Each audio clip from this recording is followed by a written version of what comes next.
Hello team, welcome to another ATPGEO politics video with myself, Jonathan M.S. Pierce. This is not a Ukraine war live stream. This is a US political update live stream, and it's a live stream because I have so much stuff to talk about that it goes on beyond the normal constraints, I think, my self-imposed constraints of a pre-recorded video where I don't want to be going on for too long, but in a live chat, we can have this live stream, we can have this conversation, and if you are interested in the subject matter, then it can be an interactive thing, and it allows for slightly longer videos. So thank you very much for those of you who are interested enough to have a bit of a session talking about American politics. I know it's going to largely concern Donald Trump. That's the nature of the beast. And in fact, I've talked about this before, whereby in times gone past, say under the Biden administration, or maybe to some degree in the previous Trump administration, the Obama administration, when you're talking about American politics,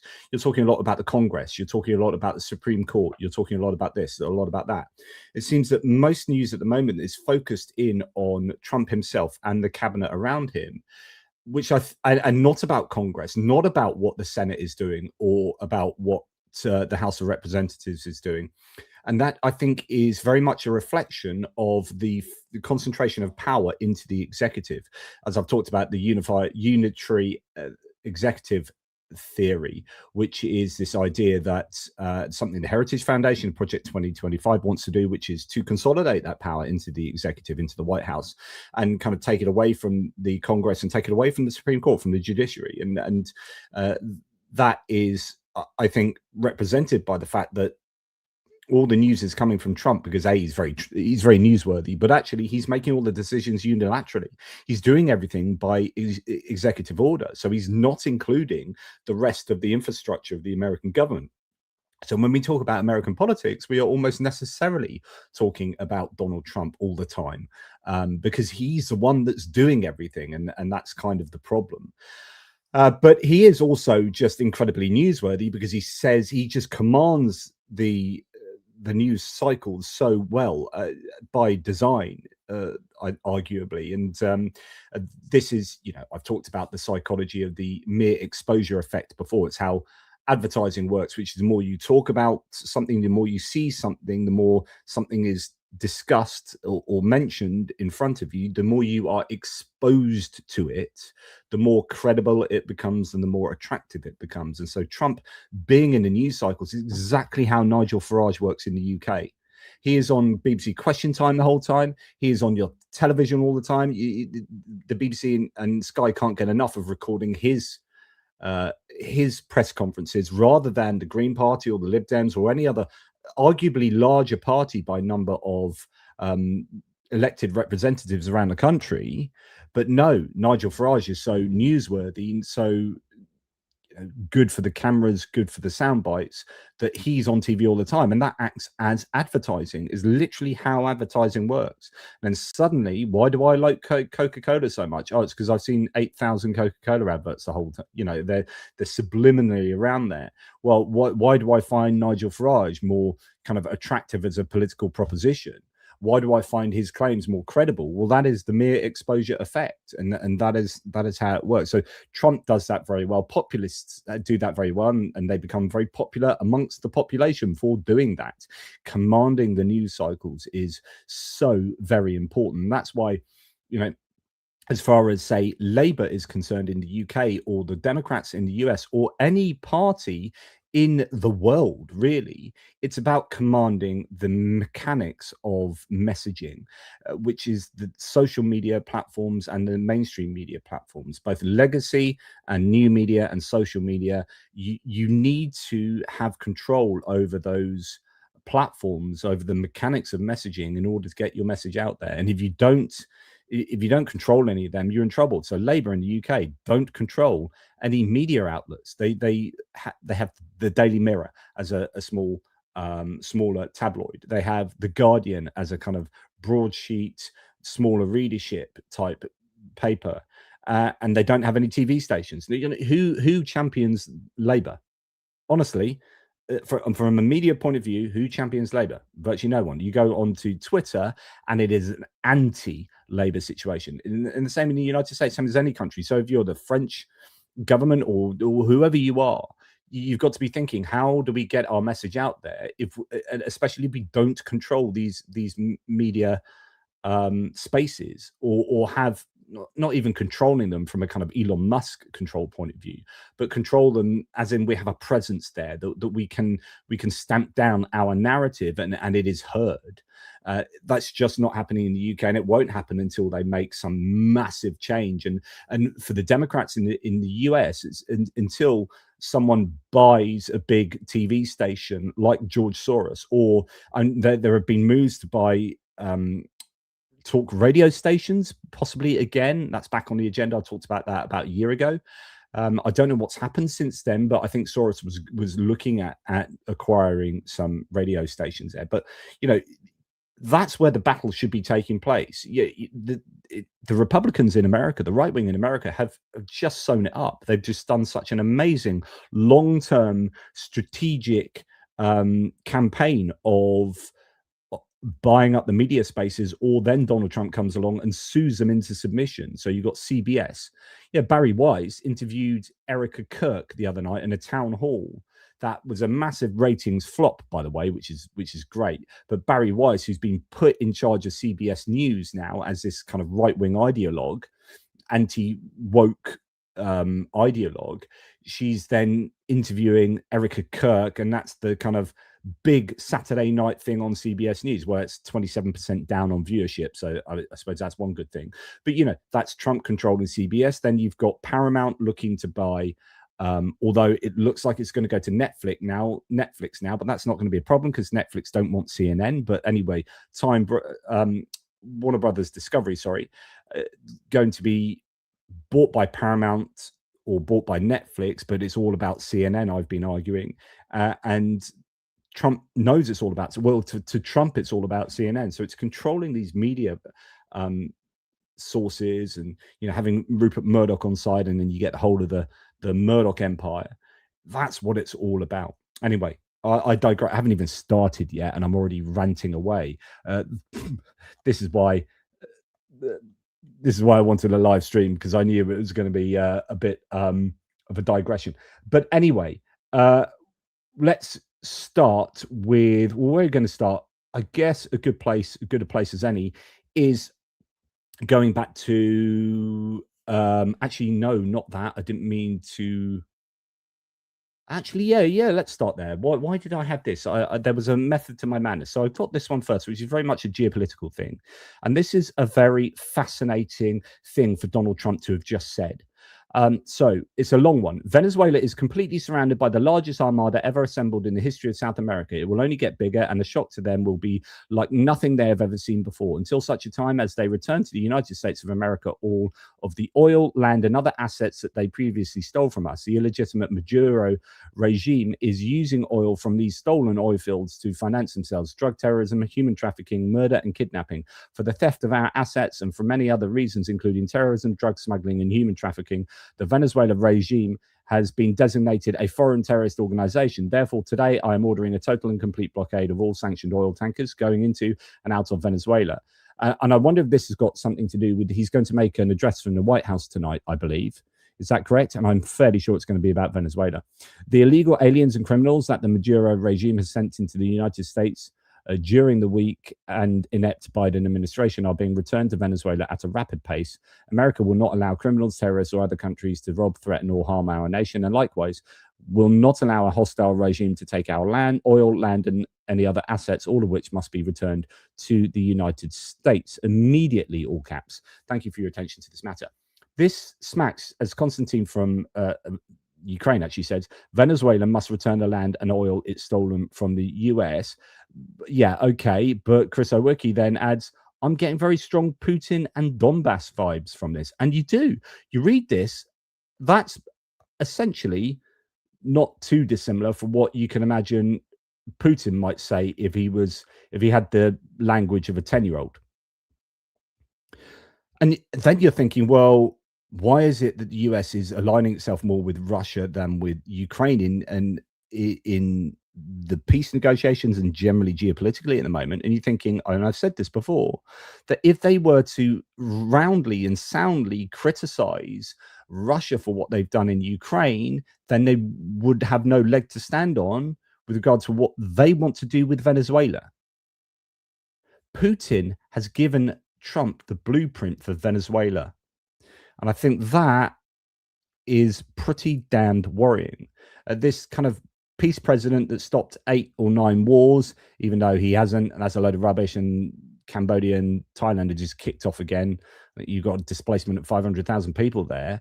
Okay, so that's a bit awkward, Trump. But anyway, you know, he's supposed to be this president of peace, and then he's itching to have a war in Venezuela with Venezuela. Okay, so that's kind of where we're at, and you wonder how much that might be to do with distraction away from Epstein, as everything seems to be in some way or another. But also, my goodness, like, what is going on here? So this source says, wow, get this. Trump tore down the east wing of the White House to build a 90,000 square foot ballroom that would dwarf the entire White House. He did this without permission or oversight. The architect that he hired, James McCrary II, said what he wants to do is physically impossible. So Trump fired him. And now he has no approved plan and no architect. The project started out at $200 million. Now the costs are projected at around $350 million. And now all we have is a hole in the ground where the historic landmark used to exist. Isn't this just more of Trump being a great businessman? Well, actually, this should be way, way more controversial than it is. And I know lots of people do have an issue with this. But honestly, ask yourself if Obama or Biden had done what he's done, like without congressional permission, tore down the east wing of the White House and sacked the architect, and then does nothing, essentially, while the rubble just sits there. It's absolutely incredible. Well, now we have a movement. We started at 200 million. I think it started at 150 million, didn't it? Anyway, the latest is he's up to 400 million. So check this out. I think it'll be the greatest ballroom anywhere in the world. But I said, who else but in our country would sue to stop a $400 million beautiful ballroom that people have been after for the White House? The White House has wanted a ballroom for 150 years. You don't think it'll be... I've never heard of anyone saying we want a ballroom, by the way, but maybe they have. Maybe the White House has said it. Maybe the bricks and mortar just said, we want a ballroom. Now it's gone up to 400 million. And he's talking about like bulletproof windows all over that nothing could get through. And just absolutely incredible. Right. This was where I was originally going to start, actually. And to me, this sums up, I guess, American politics. Citizens United has a lot to answer for. The amount of money in American politics is unbelievable. And of course, you know, it just presents quid pro quo. You know, you don't receive $290 million from Elon Musk without having to do Elon Musk some favors. And now Elon Musk is is the richest man in the world, or keeps flitting about there, but he's making an absolute bucket load of money off the back of, certainly some of it is coming from contracts from the American government. Oh, there's a conflict of interest. Oh, but you gave $290 million to the Trump administration or the Trump campaign. Well, now we've got Miriam Adelson, who is, right, I had to go and get a sense of how much money she's given to Trump over Trump 1.0 and Trump 2.0. Trump 1.0, she gave $424 million to Trump and the Republicans. In Trump 2.0, before where Elon Musk gave 290 million or thereabouts, she gave 100 million. Okay, she comes from a casino. She's a casino magnate, right? 100 million this time around. So she has given $500 million plus, right? More than, to Trump and Republicans. I mean, who knows how much before she was giving money to Trump. This is an insane amount of money. And now she's promising to give Trump another $250 million if he runs again in 2028? Now I met Alan Dershowitz, and he said the legal thing about 4 more years. And I said, Alan, I agree with you. So we can do it. Think about it. Alan's here someplace. Where's Alan? Alan is here, or he had a flight. Alan Dershowitz probably had a flight on the Epstein jet. Alan Dershowitz, of course, controversial lawyer. Miriam Adelson here is a big Jewish donor. And then you're thinking, okay, well, that's interesting. The support that Trump has given to the Netanyahu regime. Okay, what's going on here? So anyway. Alan's here someplace. Where's Alan? Alan is here, or he had a flight. Alan is here. Think about it. Thank you. Maybe I will be the first one to tell you, or second. Yeah. She said, think about it. I'll give you another 250. But I will give I will give that. Think about it. I'll give you 250 million. Just think about it. Think if you run again, and she said Alan Dershowitz can work this out. He's a lawyer. He knows how it can be done. I mean, it's unconstitutional. It can't be done. But you're bribing this man in public in front of the nation with $250 million to break the Constitution. And then we've got Mark Levin here. Trump admits he's the first Jewish president of the United States. So this is weird. 6 years ago, I was up here, and I said, this is our first Jewish president. Now he's the first Jewish president to serve 2 not consecutive presidencies. We thank you for everything. that's right. Bad things happened on the second one. Namely, the election was rigged. 6 years ago, I was up. So he said, "That's true. That's true. You're the first Jewish president. That's true. You're the first Jewish president to serve 2 non-consecutive terms. That's true. True. That's true. You're not a Jewish president." Well, anyway, that's all very weird. But like the level of money in US politics in general, I mean, the Democrats are the same. They raise incredible amounts of money. It's just honestly a different world from UK politics where, to be fair, Nigel Farage is in trouble for spending like double his allowance in a Clacton by-election where he was running for Member of Parliament in Clacton. And I think his limits, the amount that he was allowed to spend, you know, you're talking about that level of money in the US, the amount that Farage was allowed to spend was £20,000. £20,000 to run his Clacton by-election, and he at least doubled it. So he's in he should be in trouble. Nigel Farage, but yeah, the difference in money is absolutely insane. Okay, now actually let's go to a Moskovich, another Jewish politician, but this guy is awesome. And I'm not going to play you this whole lot, but Moskovich is always a joy to listen to. He said, somebody should probably tell the president that every time he says affordability is a hoax, another Democrat pops out of the ground, flips a House seat, and gets us one step closer to taking the gavel. That is, as Brian Allen here says, a perfect summary of how badly the GOP is misreading the moment. When you have Donald Trump going on an affordability tour, right? So he realizes that inflation is still an issue, that people are not feeling the economy is being well handled. He's underwater in every element of politics at the moment, every domain, whether it's like immigration, crime, the economy, foreign policy. He's underwater in the polls, and he's got historically low approval ratings, right? But the key here is that before this election in last one in 2024 in November, Biden got into trouble for assuming that being technical over the economy would be enough to get people to forget that they might be in personal financial problem. So the last election was largely run on inflation or the economy and immigration. Now, what Biden was doing is saying, look, I know you might feel like you don't have a lot of money, but actually, technically, if you look at these graphs and then we're doing quite well and this and blah, blah, blah. And people are like, yeah, but I feel in my pocket I'm hurting. You can't just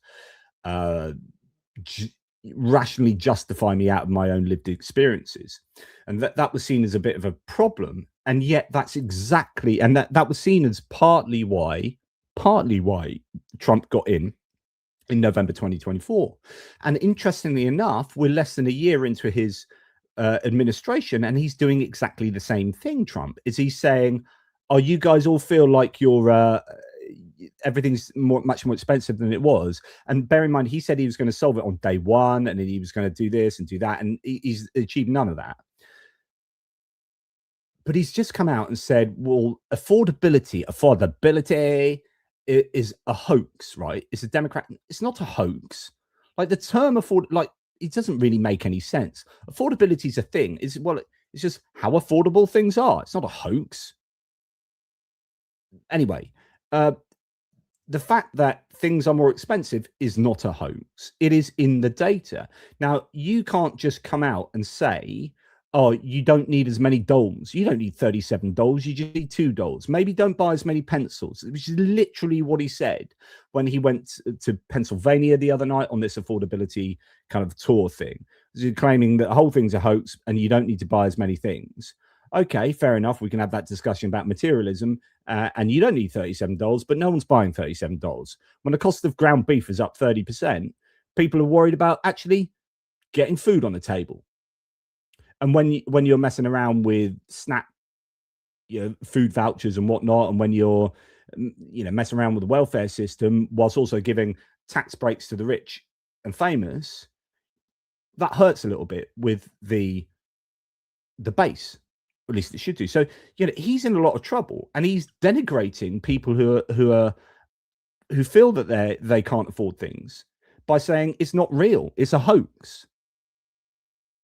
That should be an absolute political disaster for him. And he said, he was asked by Dasha Burns from Politico, how do you rate the economy? He says, well, the economy is A+, plus, plus, plus, plus, A 5 pluses. And as many analysts have said, the Democrats should just be running that on every advert at the moment.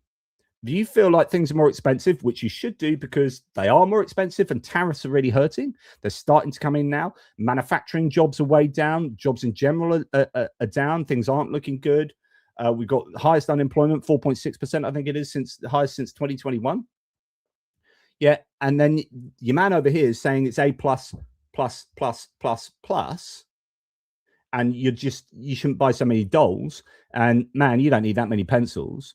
He's just completely out of touch with reality. He's going to get hurt in the polls. So what you have seen is exactly what Moskovitz says, which is that the Democrats in 60 down ballot races across the US have averaged plus 14, is it, in the swings from Republican to Democrat. The average is plus 14. I'm going to show you one that was from yesterday that's blown that out the water. And they've got the first Miami mayor in 30 years. They've got every single flipped seat in special elections since January 2025. So since Trump came into power, you have had 25 seats flipped to Democrats and no seats flipped to Republicans in terms of flip seats. And the swings have been phenomenal. Now, yesterday there was another election, and okay, this is what is it, a Kentucky State Senate district, right? So this isn't a huge election, but when you start seeing the cumulative trends going on here, then what Trump is doing and saying over here is having an effect in what's happening at the ballot box. So Ted Lieu here, Democrat, says today is Tuesday, yesterday. This means another Democratic overperformance in an election, this time by 42 points in a Kentucky State Senate district. Now, I don't know District 37, whether that is maybe in an urban area in Kentucky that might be skewed a little bit more Democrat, but this is an overperformance by 42 points, which is just outrageous. So you get the Democrat Gary Clemens winning 72.5 to 25. So that is pretty big. And in fact, if we add 42% onto the Republican, that would be 67, would it not? And then take that down from 42, that'd be 30. just over 30. In other words, that would have been I'm sure that means it's otherwise a Republican seat. So that looks like that's another flip. 42 points in Kentucky is absolutely insane. So yeah, there is a problem for Donald Trump, and he needs somebody to be guiding him back onto the straight and narrow, because at the moment he's going off piste and it is not good for him. Now, another thing he's doing is he's suing the BBC at the moment. And you've got people in the UK who are like right douchebags saying, yeah, they should do that, or they shouldn't. Why are we spending, like, there was a claim that the legal fee could be £75 million for the BBC. And they're saying, why would the BBC be spending kind of license fee payer money to defend this when they were the ones that edited unfairly the footage? And of course, so they're having a go at the BBC for spending license fee payers money. You're like, yeah, I'd rather pay £74 million to defend what is an easily defendable legal case, by the way, than spend £10 billion paying Donald Trump, you absolute idiot. So anyway, yeah. But as Mike Holden says, I'm no expert in US law, but one, suing a company for defamation that doesn't broadcast in your country; two, announcing your legal argument beforehand; and three, making provably false statements in the argument should be unlikely to result in a win. If you read, I haven't read the case, but I've seen some analyses of the case, and they've said, look, if you read it, it reads like the one that was just thrown out recently as well by a Trump judge who said, I forget which one it was, but it was concerning, it just read as this big, long, bloated pro-Trump pamphlet where they put loads of pictures in and they were saying how wonderful Trump was. It's like, this is not a legal case. Go away and cut this down by 90% and come back with a succinct case. Well, actually, they kind of done that again, I think, with the BBC. And by rights, I think it should be thrown out of court, which should, it should be good. But if the BBC decides, which apparently they have, decide to fight this all guns blazing, then I think they've got a really good chance of winning this, at least according to the analyses that I have seen. The former head of Channel 4 in the UK yesterday was saying that, yeah, they should challenge that. It's I don't think Trump's got a case, and especially when he was in the Oval Office, as I reported the other day, not even understanding his case. He was saying in the Oval Office, for those who didn't see my video, that the BBC put literally, these are his words, literally put words in my mouth by using AI or something. That's what he said. Almost exactly that. He said, the BBC literally put words in my mouth using AI or something. Then he repeated it 3 or 4 times, saying, yeah, they literally put words in my mouth, blah, blah, blah, blah. And they didn't do that. So what they did is they took a quote from the beginning of his speech and a quote from the end of his speech, and they spliced them together. But he said both those things. And the general meaning of what he said was actually is perfectly well evidenced. And so he doesn't even understand why he's suing the BBC, which means that he's not suing the BBC. It's people around him. And it's going to be people like Stephen Miller running the White House. That even Donald Trump suing the BBC is not a decision Donald Trump has made. Or he may have said, right, we're suing them. But he hasn't even seen. The last time he spoke about this, he spoke, like, when he said he was initially going to sue them, he indicated he hadn't actually watched the BBC thing. So he's just going on what people have told him. Like, if I was suing someone for $10 billion, I would be pretty sure that I would understand why I was suing them and see the source material over which I'm suing them. Donald Trump hasn't, I would wager Donald Trump has not yet seen the BBC clip that he is suing them for $10 billion over. And he seems to indicate that by saying that it was AI that was used when it wasn't. So this is an absolute joke. But it's a dangerous joke, because this is an attack on the BBC, which is effectively an attack on the British people and the British government. And Keir Starmer's going to have to come out and say, that sucks. No, we're going to stand up for the BBC. He's got to try and navigate this pathway where he's not pissing off Donald Trump too much, knowing that there's a fractious relationship between the Americans at the moment and all of their allies. Meanwhile, Trump is getting into a jacuzzi with Vladimir Putin, Kim Jong-un, and Xi Jinping, and they're just oiling each other up. But, you know, all the Democratic leaders around, you know, Susie, we're going to get onto Susie Wiles in a second, but, you know, it's pretty weird that the photo that he's given Susie Wiles to put up in her office is a photo of him and Vladimir Putin standing together saying, Susie, you're the greatest. That's his chief of staff. He loves himself a dictator, not so much a Democrat, like a democratically elected leader. Now, we're just going to go, because we're talking about the success of Trump in polls and in elections, and this is where it's going. You know, in November 2026 midterm elections, what they're going to try and do is cheat by basically gerrymandering, which is to redistrict your voting areas.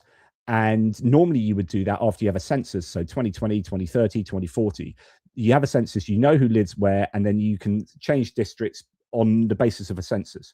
What you're not allowed to do, the Supreme Court has just basically kind of ruled in favor of the Texas redistricting, which is really annoying because I think they shouldn't have done. But anyway, what still stands though is that you can't redistrict if it's solely on racial lines along. So if you're saying, right, black people live here, so we're going to draw a district just around all the black people and know that they are much more likely to vote Democrat. So if you focus all the black people in this whole area into one district by just drawing around the black people, then we give them that one, knowing that we'll then get all of the other districts because there'll be no black people in any of these other districts or whatever.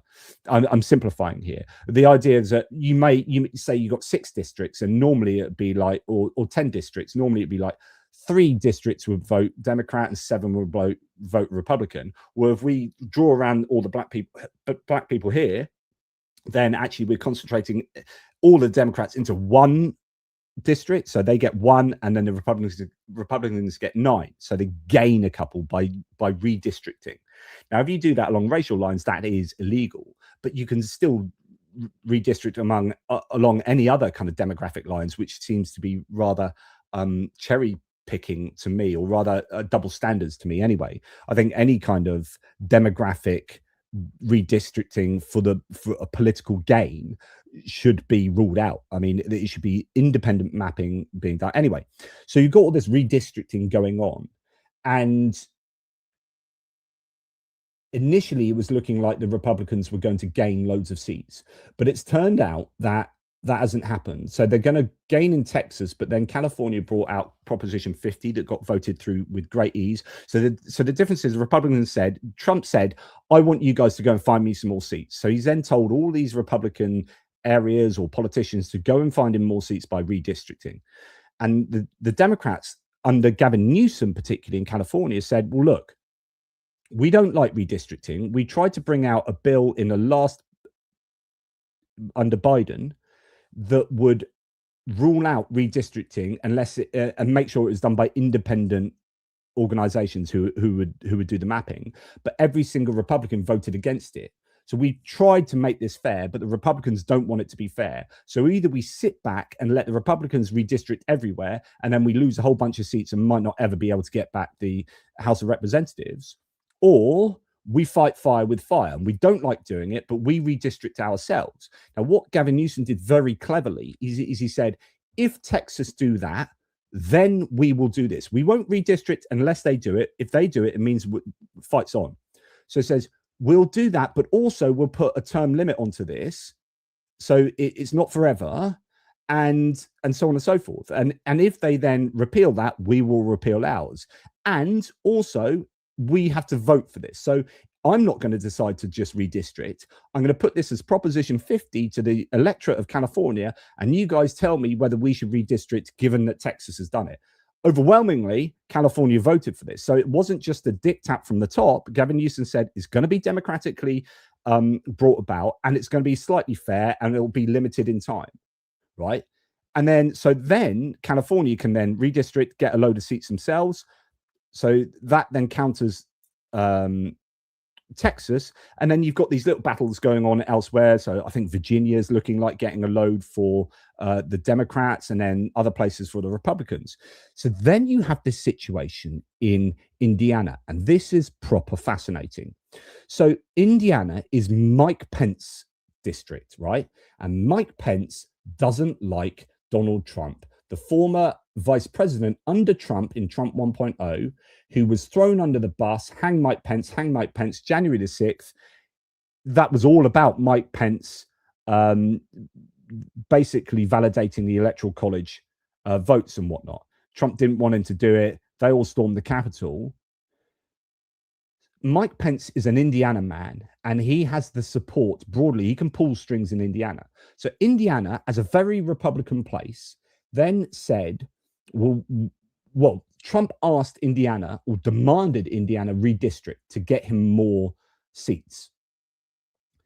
And Indiana refused. And this has been really significant, because this actually is representative of Republicans being able to stand up to Donald Trump. But it wasn't without real bullying tactics from the Heritage Action, so Heritage Foundation, Donald Trump, the White House. President Trump has made it clear to Indiana leaders, if the Indiana Senate fails to pass the map, all federal funding will be stripped from the state. I'm fairly sure this is unconstitutional. I'm pretty sure they can't do that. Roads will not be paved, guard bases will close, major projects will stop. These are the stakes, and every no vote will be to blame. Wow. So, as Ron Filikowski says, the US government is now a mafia organization. That is unbelievable bullying. But it didn't work. So the Indianans were amazing. Pay attention to Indiana today, where something remarkable is happening. In the hearing's closing moments, Senator Greg Walker, a Republican, described the harassment he received after declaring his early opposition to redistricting, including an unsolicited pizza delivery and a separate incident in which heavily armed police responded to a false emergency call to his home. He said he was fortunate because, unlike the other Republicans subjected to much swatting such swatting attempts, he did not have small children who might have been traumatized by the scene. Quote, "I refuse to be intimidated," Walker said, reaffirming his intent to vote no. Through tears, he described having held a friend's newborn the night before and worrying about the world the child would inherit. "I fear for this institution," Walker said. "I fear for the state of Indiana, and I fear for all the states if we allow threats and intimidation to become the norm." So what happened is loads of the Indiana voting politicians who would vote on this map were harassed by Republican organizations to the point where they were getting actual, like, bona fide harassment. And actually this, I think, worked against them in the end. This made them go, this is definitely wrong, and no, rather than capitulate to this, they actually stood really strong. So yeah, the Donald Trump presidency has Indiana Republicans saying through tears that they fear the state of the world. Just in freaking incredible. Here we've got Brianna, what's her name? Anyway, CNN talking about this. We are back now with breaking news out of Indiana. In just the past few minutes, the state Senate, which is run by Republicans, overwhelmingly voted down a plan to redraw the state's congressional districts. The plan was very publicly pushed by President Trump after successful efforts in other states, most notably in Texas. The final vote was 31-19, with 21 Republicans joining 10 Democrats in rejecting the proposal. My panel is back with me. I want to meet these Indiana Republicans. I want to know what they're eating, what they're drinking, where they got all this from. Look, this is bad news for Donald Trump, but it really echoes what we're hearing from a lot of Republicans, which is never should have gone down. We are back. Okay, this is, and actually, you know, Indiana is the blueprint to save the soul of the GOP, says Lada Gaga, but I don't know whether Indiana is actually a bit of an outlier because of its connection to VP Pence, and I don't know that you can extrapolate across to other places, but it is a kind of blueprint. It is an example that has been set, and also it's a permission structure. It is giving permission to other Republicans, saying you can stand up to Trump. Trump is term limited, or at least should be, if Miriam Adelson doesn't get her way. It should be the end of Trump in 2028. And actually, we need to look beyond that. And is this really what we want? And it's the understanding from these Indiana Republicans that actually this isn't cool. This isn't, you know, and there was something else. There was, you guys in the live chat would know, Americans who might know, should know more than me. There's something called the blue.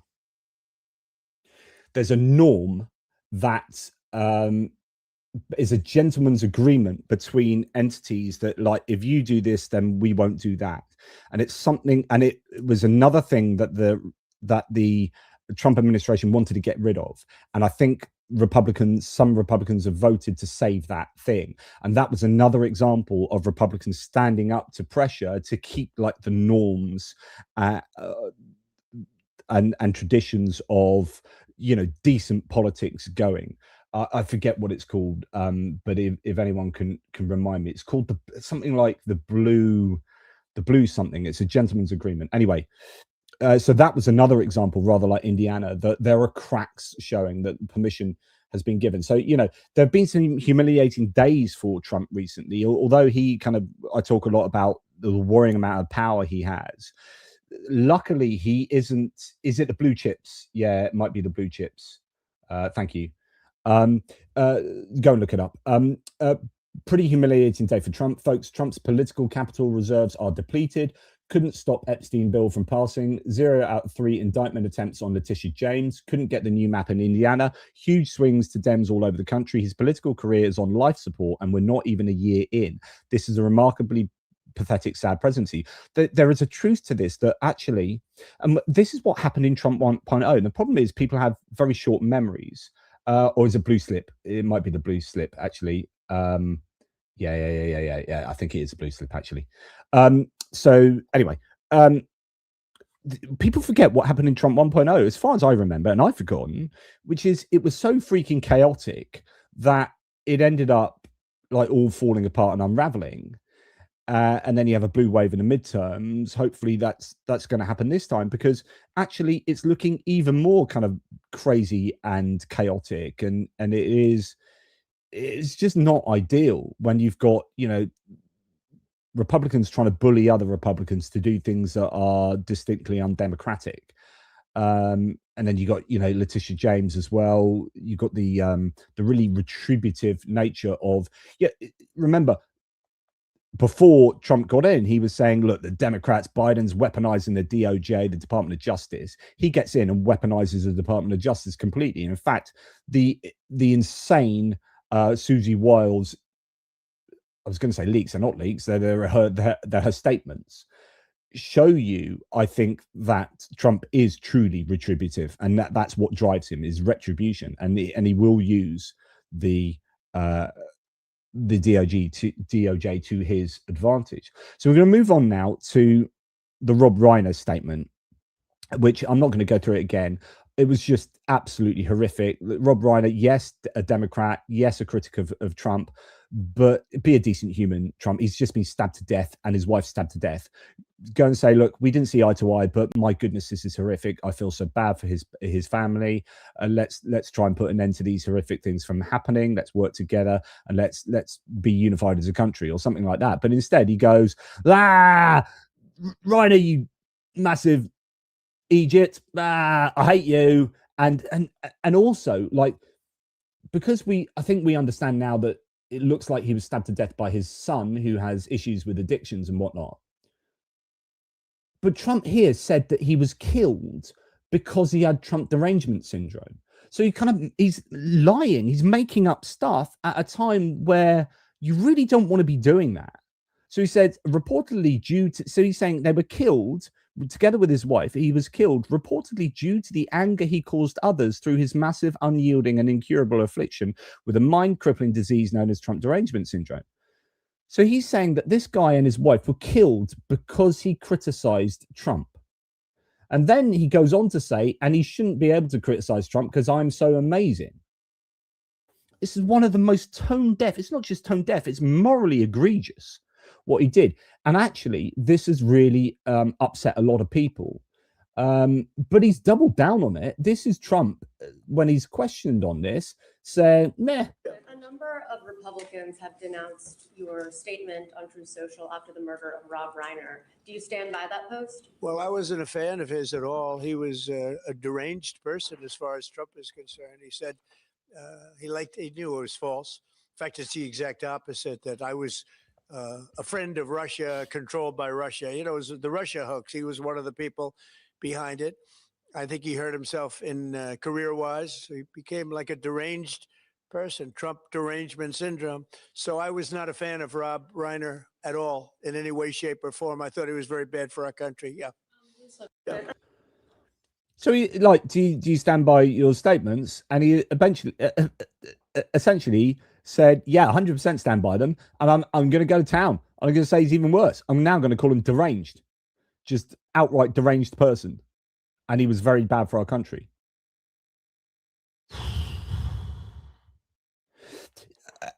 I go back to the idea that I've talked to you a number of times about, which is like, if I want my children to look up to people in the world, you want to show them these role models and say, look, this is the sort of person I want you to be. Like, honestly, even if you are a Trump supporter, like, do you think that is morally acceptable? Like, would you want your children to speak like this person? Would you speak like this person about someone who has just been murdered and his wife? It's not acceptable. This is not the role model that we should be demanding of our leaders. Anywho, luckily, some people have been picking up on this. Here's the editor-at-large for Christianity Today. So this is someone from a religious point of view, ex-policy director of Southern Baptist Convention, on Trump's tweet on the death of Rob Reiner. How this is Russell Moore, how this vile, disgusting and immoral behavior has become normalized in the United States is something our descendants will study in school, to the shame of our generation. 100%. But he's just completely unable to show empathy. Like this, the Brown University shooting, by the way, they still haven't caught this guy. They're digging around. I don't know if you've seen the latest videos. Like 3 days later, the FBI are literally kicking snow with their feet looking for, I don't know, so a kind of ID card of the guy that's done it. I don't know what they're looking for. But anyway, it's been an embarrassment. Meanwhile, Kash Patel has been shipping his girlfriend around in an FBI jet, which if that happened under Biden or Obama, Fox News would have gone nuts. But no, it's okay for Kash Patel to ship his girlfriend around in a private jet to go to gigs or whatever, and then tweeting updates that end up being completely false. Oh, we've captured the guy. No, you haven't. Oh, no, we haven't. Or whatever. Like, honestly, Kash Patel, there's talk that Dan Bongino, his deputy, is going to be gone either by next week or the latest mid-January.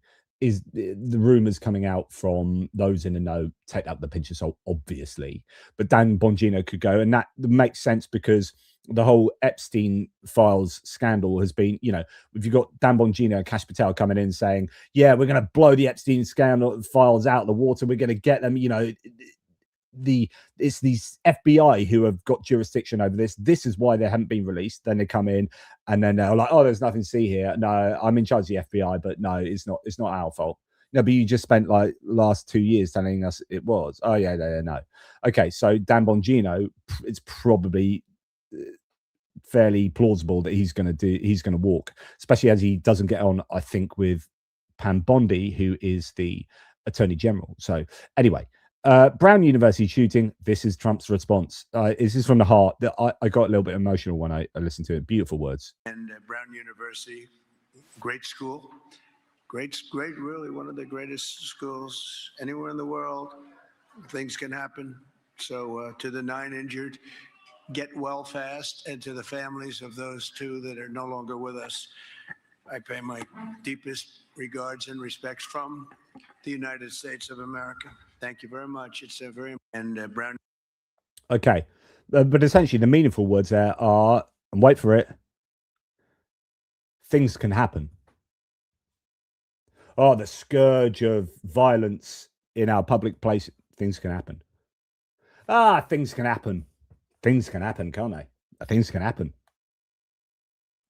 What are you talking about? Then, of course, we had the terrible shootings that took place in Bondi Beach. I've been to Bondi Beach. I've swum off Bondi Beach, and yeah, horrendous. So you had, was it 16 people shot there? These two, I think it was a Hanukkah celebration. So I presume two Muslim fundamentalists killing Jewish people there. And then you've got the amazing footage. I'm sure most of you have seen the footage of this guy that wrestles a gun off one of them. And then he runs back, but wrestles his gun off him. Incredibly brave. So had loads of people coming out. This guy's an absolute hero, absolute hero. Turns out the guy that wrestled the gun off the Muslim was another Muslim. And when people found out that he's a Muslim, loads of people deleted their tweets saying how amazing that was. Because they're like on the right wing thinking these are all Muslim fundamentalists. I hate Muslims. Oh, this guy's a hero taking a gun off a Muslim. Oh, he's a Muslim. Oh dear. Delete that. Anyway, but it was horrific, right? And you got this policeman that comes up and he shoots the father. It's a father and a son. And policeman takes an amazing sort of, is it 50-foot shot or whatever, with a handgun. I don't know if he's off duty or something. And takes out one of them. Anyway, that was absolutely horrific. Now, when the Australians had a really significant shooting last time, was it the one in, was it Hobart in Tasmania? Anyway, the government straight away after tightened gun laws like that. And then it really worked effectively to minimize gun shootings in Australia. And then as soon as that shooting happened, instead of saying things can happen, things can happen. Brown University is great. Things can happen. Oh yeah. And thoughts go out to people involved. Prime Minister Albanese will propose tougher gun laws when he meets with his state and territory counterparts. This will include measures to limit the number of firearms used or licensed by individuals. Quote, people's circumstances can change. People can be radicalized over a period of time. Licenses should be not in perpetuity, and making sure that those checks and balances are in place as well. When we had the Dunblane shooting in Scotland, in the UK, straight away, gun legislation was changed in the UK. The US can't do it. And the reason it can't do it, again, is money. There's some practical problems as well, because, and I know I'm going to have Second Amendment advocates going mental at me, and I've seen many Second Amendment advocates say the only solution to this is to give more people guns. Good people with guns will stop bad people with guns. Talking about Brown University. It's like, yeah, not so much. But the problem the US has is you've kind of got the situation where there are too many guns. Like, any gun legislation is going to struggle because the number of guns per head of population in America is insane, right? And so making things stricter will have a very limited effect. Things like background checks, bump stocks, all these things that have been done and then reduced and then done again, like, they should be obvious. Like, you don't give a razor blade to a baby. So if someone's got mental health problems, yeah, probably shouldn't be allowed to have a gun, and probably check, have loads of background checks that look into that. But no, apparently why is it you can't vote that through? I'll tell you why, because 100%, or at least when I last looked, I don't know if this is still the case, but it used to be that 100% of elected Republican lawmakers, as in House of Representatives, Senate, 100% were lobbied by the NRA. The NRA is a National Rifle Association. That is a lobby group on behalf of the gun industry. If 100 quid pro quo, lobbying is daylight corruption, is legal corruption. So they give money to the campaigns of every single Republican elected official. Why? Quid pro quo. So that's a quid. What's the quo? Oh, you vote against any gun control measures. So you're never going to get gun control measures tightened, because literally half of your peeps in Congress are partially funded by the National Rifle Association. Now, I know the NRA has taken a bit of a hit with, what was it, Lapierre or whatever his name was, being a bit scandalous. And I don't know if they still do fund as many as they did. But I mean, there's your problem. You're not going to see any changes there because Trump won't do it. It's not going to come from the top, and it won't come from the bottom because half of them are funded by the NRA. End of. So it's such an impossible situation. Right. So I know that we've got a bit of a conversation going on, as I would imagine. This is a very divisive topic. I don't know why it's divisive, but it is. Sarah World C says, not just too many guns. People should be accessed before buying guns. Yeah. Yeah, exactly. Background checks, 100%. Yeah, background checks. I mean, it seems obvious. So anyway, mass shootings in 2025. By the way, the US is up to 389 now. I think it is.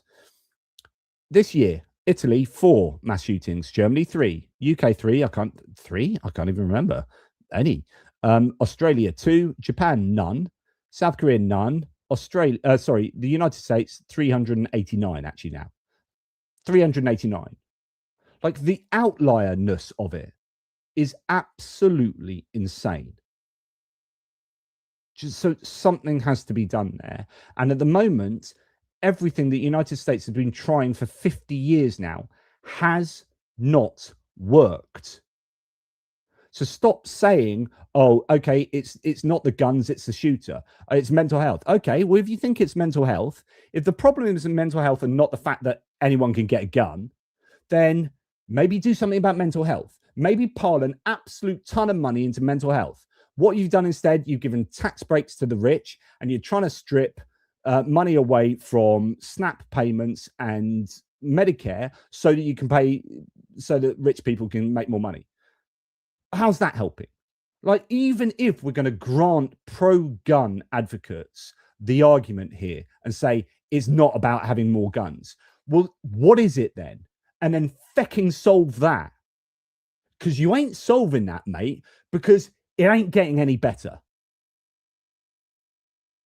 This is an absolute, and this is an epidemic of gun violence that has not been remotely dealt with.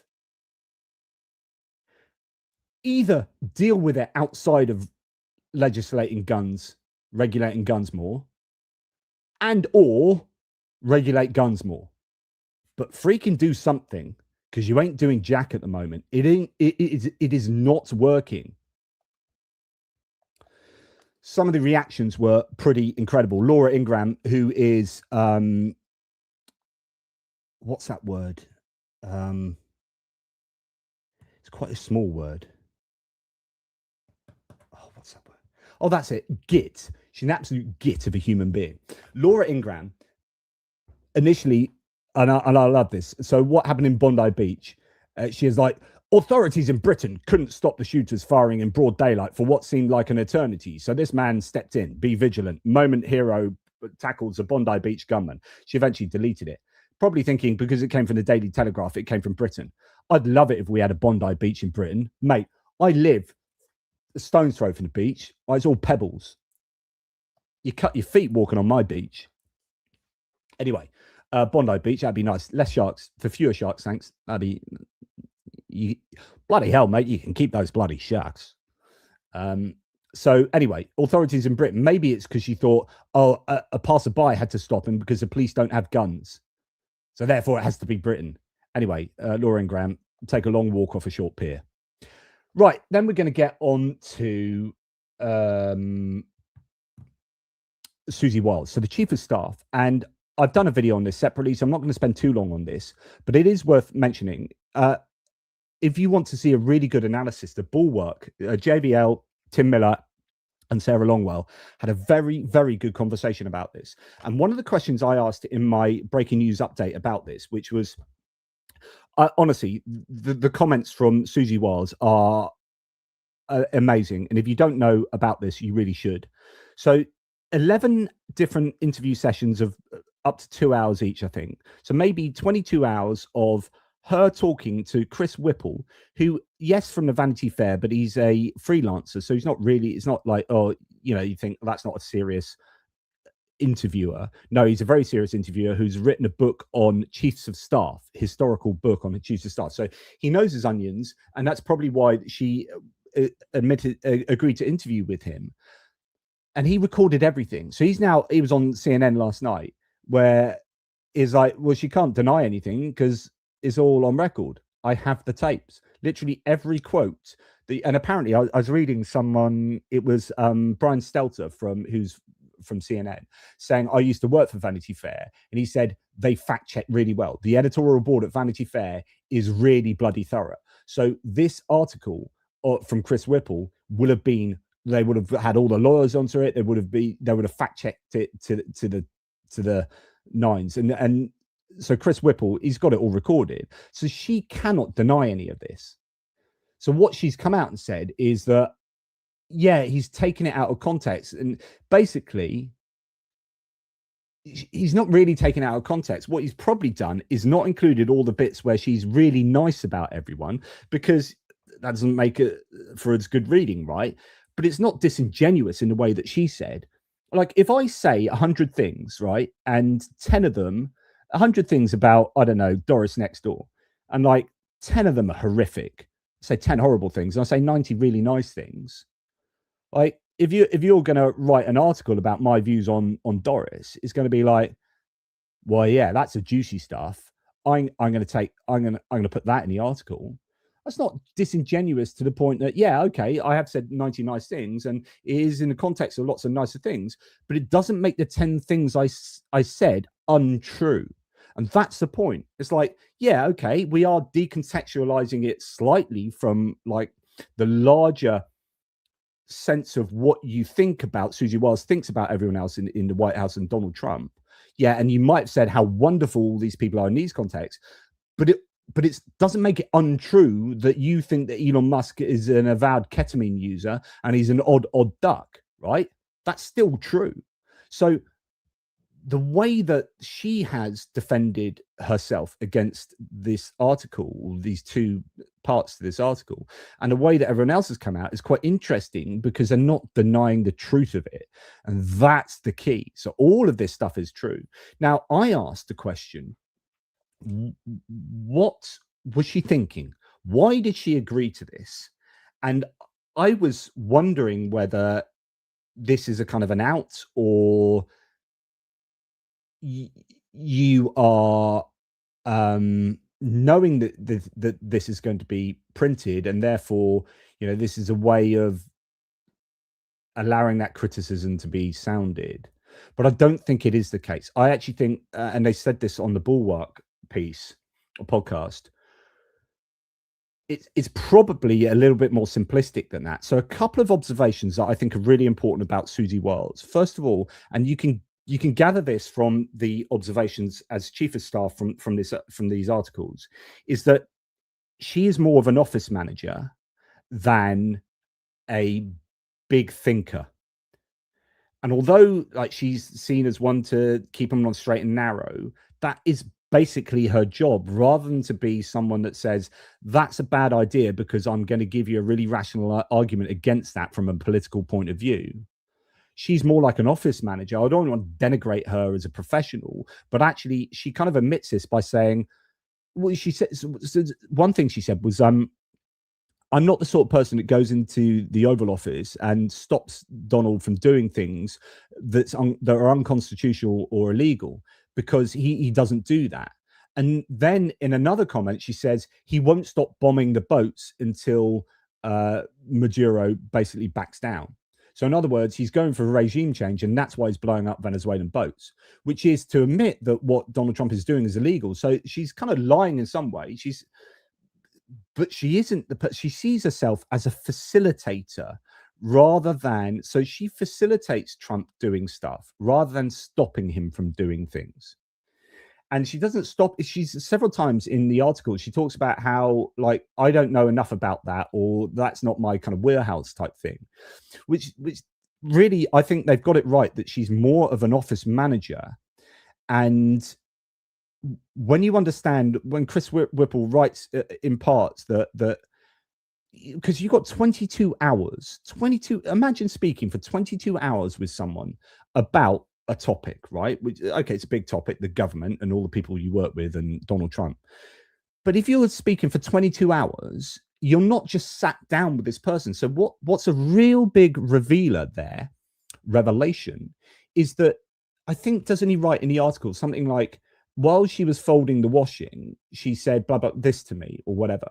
So he's following her around the house, like, because he went to her house. So she's doing stuff around the house. At one point, folding washing, right, while she's talking to him. So this isn't like sat down and very carefully thinking about exactly what I'm going to say to you. And we're going to have these sat down. You're going to put the dictaphone in the middle of the table, and we're going to know, right, we're sat down now, it started, I'm going to be very careful about what I say, and so on and so forth. It's like conversation moving around the house. I'm folding the washing, I'm doing this, I'm doing that, you're listening to me.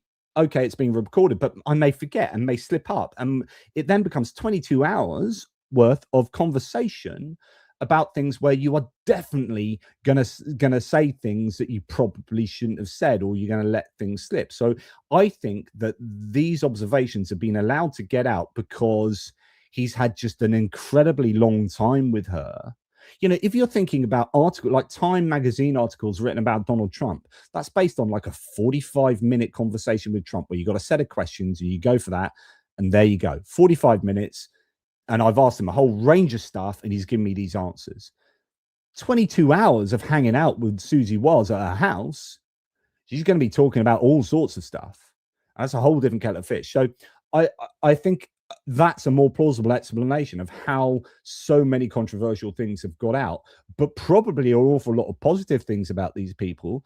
But Chris Whipple's not all Vanity Fair. He's probably interested in that for his book, but Vanity Fair is not so interested in that for what is an incredibly explosive article, where she has gone to town on a lot of people, it seems, but actually not really gone to town. These are very like conversational things. Imagine you're sort of sat down a pub or sitting around having a cup of tea in the kitchen. It's like, oh yeah, Trump, he's got a bit of an alcoholic's personality, actually. Because the reason that came out is her dad's an alcoholic, and she sees the certain similarities in the way they think and the way they act. I don't think that was an attack on Trump, but, you know, that's going to be lifted out. Oh, JD Vance, well, you know, of course, as you know, he's a bit of a conspiracy theorist. He's been like that for a decade. You know, these little throwaway comments that just 22 hours worth of talking, they're going to come out.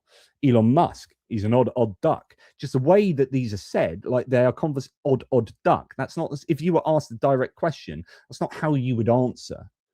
So I think, you know, what she said can be seen in that kind of context.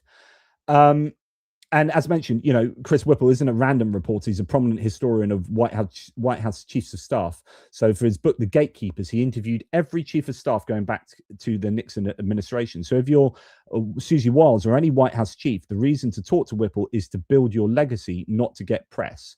So this was about, I think, for her, building her legacy as someone who is an important chief of staff, and that he's going to write a book about.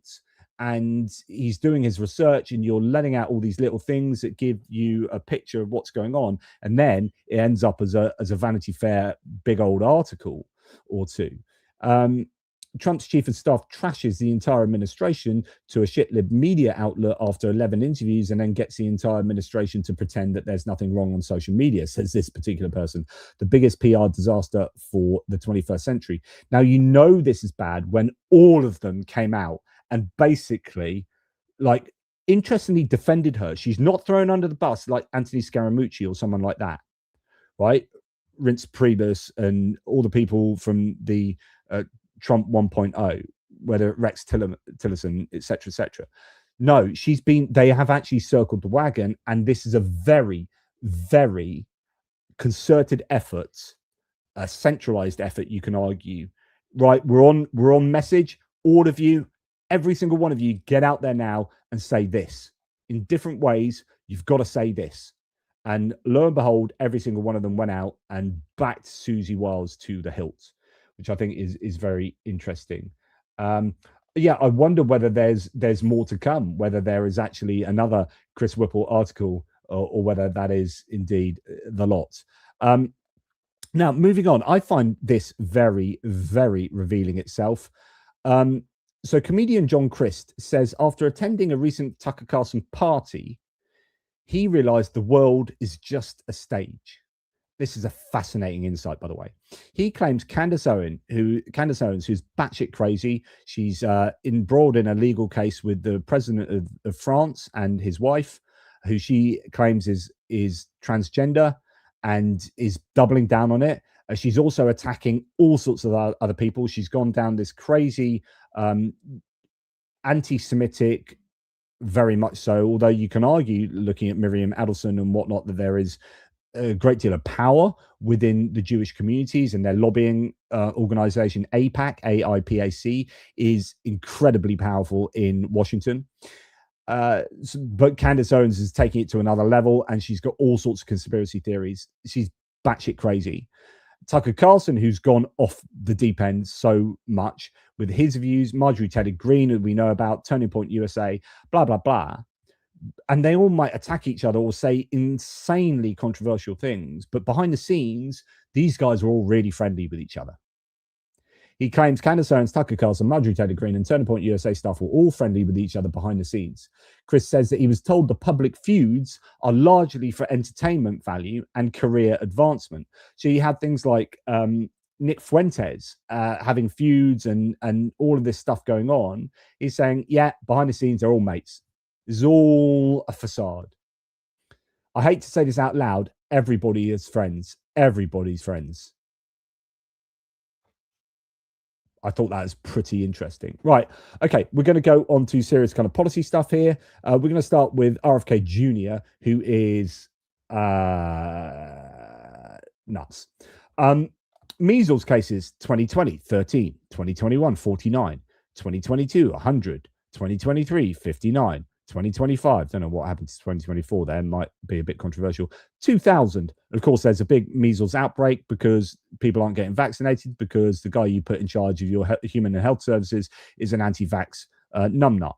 And oh, look, turns out vaccines do work. Turns out that they've worked for decades because that's how we got polio under control. That's how we got measles under control.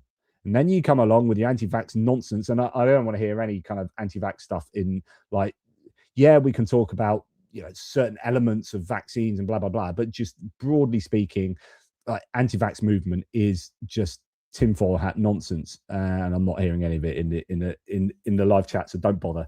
I'll give you short shrift.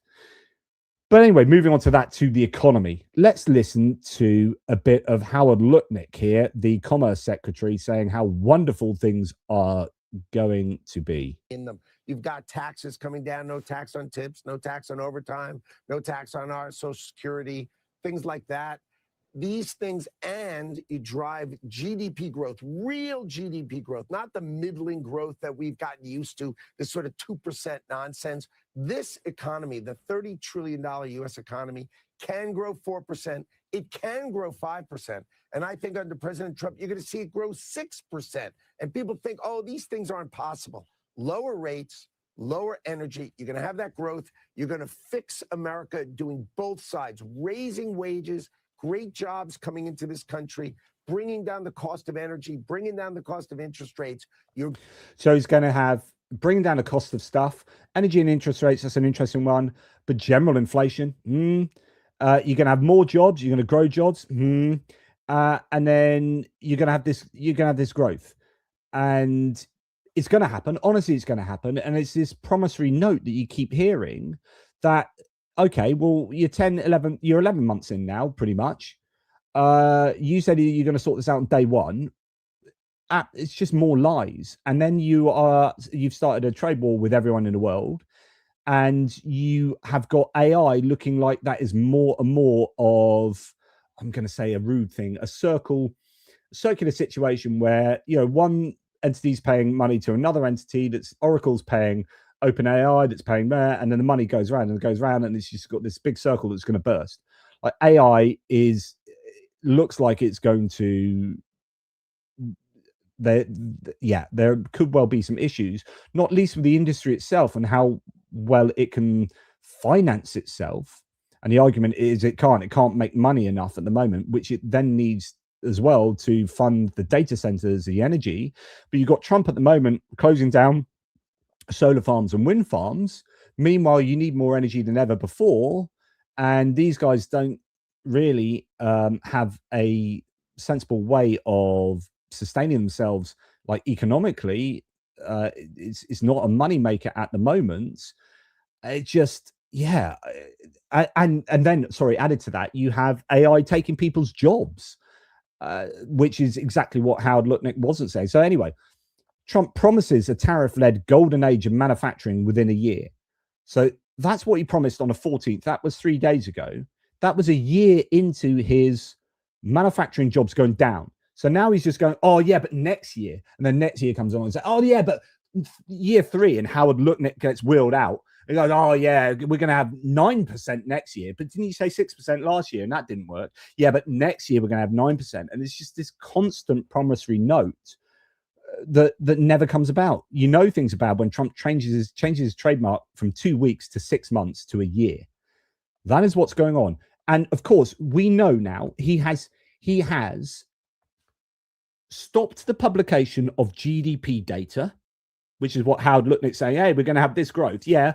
Well, where's the data? Yeah. Well, we're not publishing it anymore. Why aren't you publishing it?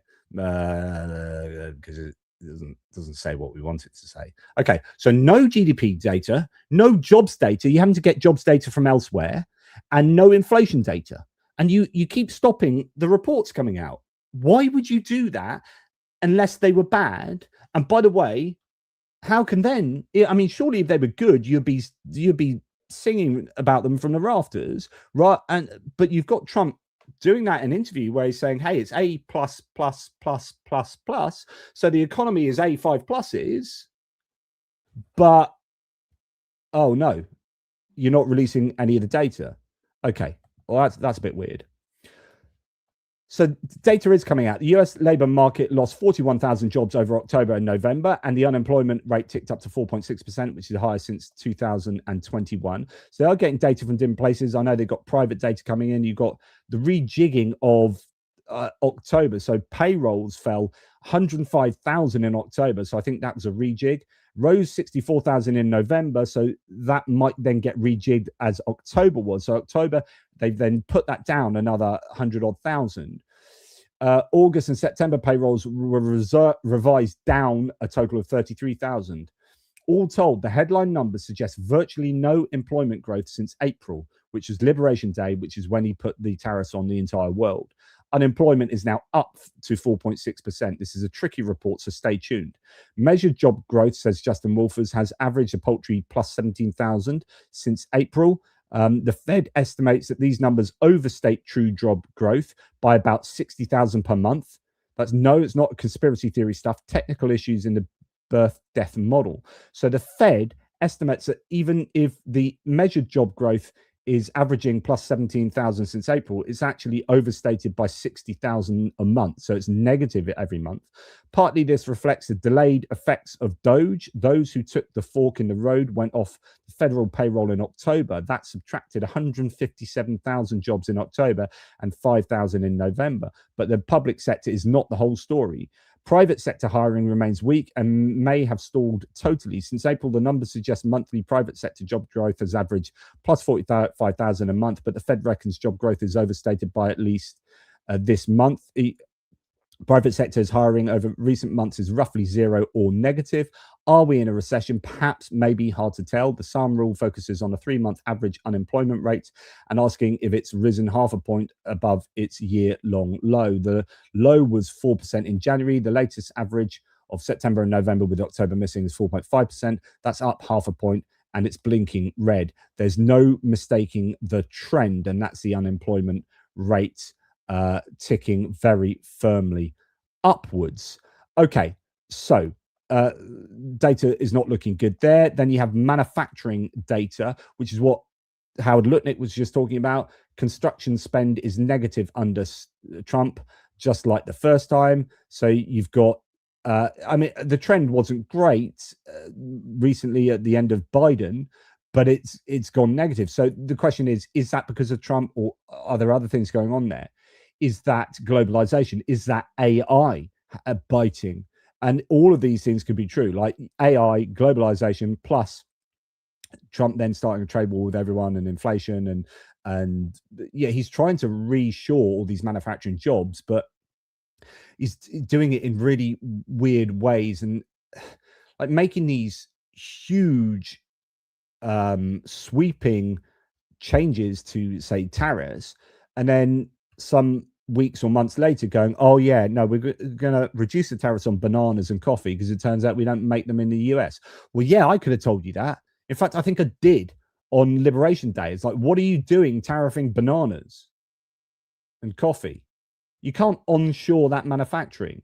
So then he reduces it, and it's all just a mess. The whole thing is a mess. But anyway, I digress. Well, not really, actually. That's exactly the point. But remember, we'll fix everything on day one.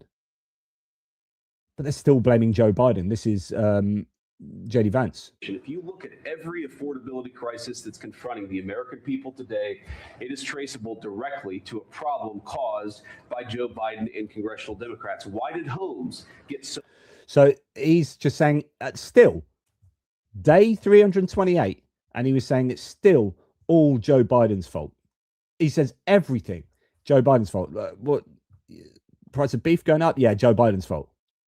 What about the tariffs? Yeah, Joe Biden's fault. Okay. So tell us, JD Vance, what did retail prices start? Why did they start to surge at the exact moment your administration started imposing tariffs? So we have March 2025, and look at this precipitous rise in index value there. Precipitous rise. Not precipitous, that's usually going down. You're over a precipice, I guess. So maybe you're looking up at a precipice, because that's what a cliff looks like when you're looking at it from the bottom. And it is rising hugely. There's your China Liberation Day. So first of all, started with China. And then Liberation Day, putting tariffs on everyone, pulls in China, then goes down. So, you know, you can map these. Oh, look, comes down when you take tariffs off China, goes up when you know, so on and so forth. Just like, yeah, you can't blame Biden when you could argue the causation fallacy here, but no, I think it's pretty obvious that there's causation going on here with the tariffs. So yeah, JD Vance, idiot. Just so we're clear, the US import. Then we have Donald Trump saying this. Just 15 seconds. To an extent, because without the November 5th election, you would have had a president that didn't have the courage to use tariffs the way they should be used. And because of the tariffs, we've taken in more than 18. Think of this: $18 trillion. There's never been anything like it. As to an extent. He has just claimed in his Christmas address that he's taken in $18 trillion in 6 months of tariffs. Why is no one just going up to him, putting a straitjacket on him, saying, I'm sorry, you can't be president anymore. None of what you're saying is true. This is just wild. $18 trillion. If the US had just made $18 trillion in 6 months, they'd be spanking that money left, right, and center. They'd be like, hey, you can all have free healthcare. We've now got universal healthcare now because I've just made $18 trillion off tariffs. It was that easy. What is going on? Just so we're clear, says Adam Cochran, the US imports about 4.2 trillion in goods and services annually in total. So that's how much goods and services, and he's not really tariffing services, so it's only on goods, but goods and services imports of $4.2 trillion worth. So where can you get $18 trillion of tariffs from? All countries' exports of goods to all other countries each year is only $25 trillion. So 18 trillion is the lion's share of the entire export of the world. Trump is proving his brain is mush, claiming I was a bit northern then, $18 trillion in tariffs in 6 months. To achieve that, the US would have needed to put a 900% tariff on every good and service. The country is being lied to every day. Or I don't know if this is, where did you get that number from? Like, is he lying or does he believe that? In which case, if he believes it, he's not lying. In which case, how has he come to believe that? then you got to start looking at people around him. Are people around him lying to him, knowing that he will regurgitate that because it looks good to people who don't have a clue? Like, what is going on there? What is a process where he is standing up at his Christmas address, and he's essentially saying something akin to, and it turns out that the US has taken into its empire the moon, Mars, and Jupiter. We now own all of those, and we're going to start mining on the moon on Wednesday. Like, how do you get to a point where he's just standing up and talking absolute garbage? Like, who is responsible for that? Where does that change start? And someone has to be lying. This can't just be honest mistakes going all the way up to the president. Oh, no, it just turned out I read it wrong. It was upside down, and I just read it wrong. And it was actually like $47, but I read it as 18 trillion, and now the president's saying it. I don't think that's plausible. So what is going on there? Okay. Then, aside from insane economic situations and claims, here we've got an example of people involved at the heart of the administration being grifting, basically. And there are a number of Democrats at the moment. I was listening the other day to, is it Jayapal and Garcia and someone else talking about the first thing that they would do, or a few of them saying the first thing that I'd like to do if I was president, basically, first thing I'd do is insider trading and stop politicians being able to make money. And it happens on both sides, right? But it is really endemic at the moment. Marjorie Taylor Greene did it a lot. Stephen Miller shares worth $50,000 to $100,000 in the mining company MP Materials following the announcement of a lucrative deal between the company and the Trump administration. The sale came, so he sold shares worth that much. The sale came just 1 month after the admin announced an extraordinary measures to support MP Materials. The deal led MP Materials share price to skyrocket. And then he sells it. Of course he does, because insider trading, absolutely outrageous. Trump apparently, and the Washington Post reports this, Trump administration has issued a notice of default to the group that manages Washington's 3 municipal golf courses, effectively positioning the president to operate its public golf properties.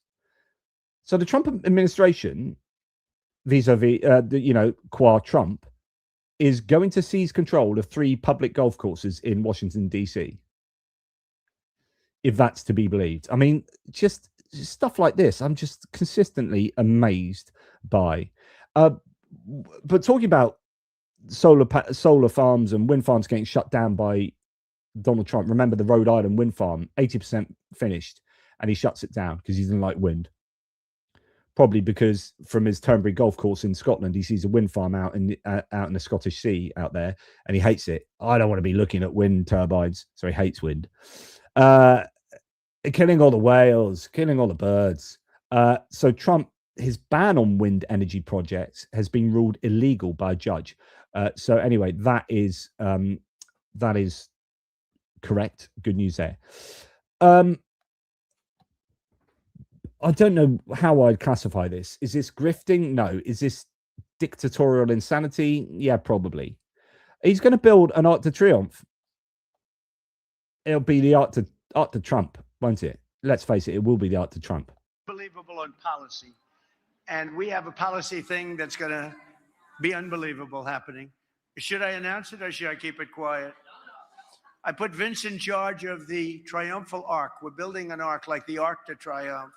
And we're building it by the Arlington Bridge, the Arlington Cemetery, opposite the Lincoln Memorial. You could say Jefferson, Washington, everything, because they're all right there. And it's something that is so special. It will be like the one in Paris, but to be honest with you, it blows it away in every way. And Vince came in one day and his eyes were teeming. I mean, he couldn't believe how beautiful it was. He saw it and he wanted to do that. That's your primary thing. There is nothing that can compete with that. It's the only city in the world that's of great importance that doesn't have a triumphal arc. You know what that is? And this one is going to blow them all away. The one that people know mostly is the Arc de Triomphe in Paris, France. Is gonna, I mean, really? That's what you're gonna do? Maybe, I suppose, if you've got $18 trillion, why not? Is there a triumphal arc in London? I can't think of one. Is there one? Yes, two famous triumphal arches: Hyde Park Corner, Marble Arch, Wellington Arch. Oh yeah, they're pretty small. No, no, that's all right. Yeah, no, okay, fair enough. London has some.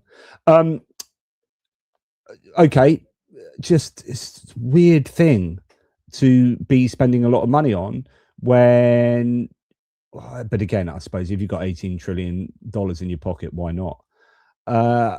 Yeah. Right. Moving on. By the way, Viggo Holmsen, I completely disagree with you here, with all due respect. Absolutely no one likes looking at wind turbines, keep them out of sight. I disagree. I genuinely, but maybe because I'm a bit geeky and I do love renewables. I used to have a camper van, right? And one of my best mates owns a backpackers in the Tatras Mountains in Slovakia. And for 2 summers in a row, when I was a teacher, I drove to the Slovakian mountains, the Tatras Mountains, to Ždiar. My mate owns the Ginger Monkey backpackers there. And I drive there. And the second time I started going out with Helen, and we drove down there. And we'd be, the great thing about Europe, right, is that you can drive through all sorts of countries just on a whim. So I think one day we went Austria, Italy, Croatia, or something like that. You know, you're like, oh, we've done 3 countries today. But I used to love coming across big wind farms. I just love looking at, whenever I drive up the M1, when Oscar used to do ice skating, we'd have to go to Sheffield all the time to ice skate, because the national ice skating thing, he was a British national champion one year, and then he gave it up and he's never been ice skating since. Go figure. But yeah, and we'd drive up the M1, and then there'd be these, by Derby, I think it is, you get these big wind turbines that pop over on the hills, and I love them. I absolutely love wind turbines. They're brilliant. I love looking at them. No, I have no problem with them at all. But there you go. I am a bit sad. So anyway, yeah. So yeah, I love renewables. Don't mind wind turbines. Although Viggo says they are defacing our beautiful mountains, and I guess yeah, it depends where you put them. I mean, I think putting them out to sea makes a lot more sense to me, for sure. Anyway, there you go. You obviously, like anything, it's moderation, isn't it? If you have them everywhere, then that's a bit of a problem. Pentagon now, so we're going to get on to the Pentagon. What's happened here? I've told you that they've got rid of the mainstream media, and they've pulled in a load of right-wing influencers, right, online influencers, to replace the mainstream media, because the mainstream media rightly refused to sign a diktat from Hegseth that he had to, or the Pentagon had to, give permission for anything to be printed. So there's no kind of First Amendment freedom of speech. This was dictatorial demands from the Secretary of Defense.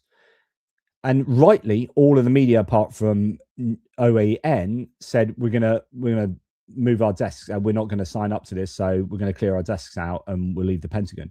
Then everyone, all these right-wing influencers like Laura Loomer, Jack Posobiec, then came in and then said, right, we've got this desk. This used to be Dan Lamo's desk from Washington Post, etc., etc. And they all moved in. And then they walk around just obsequiously fawning over Pete Hegseth and anything that the Pentagon says. And there's no challenge at all.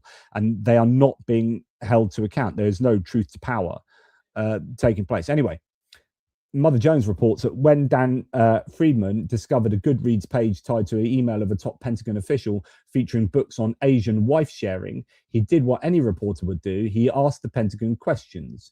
The next day, a threatening email from, not the Pentagon, Jack Posobiec arrived. So one of these right-wing influencers is apparently doing the work of the Pentagon in threatening an actual mainstream media journalist who is doing their job.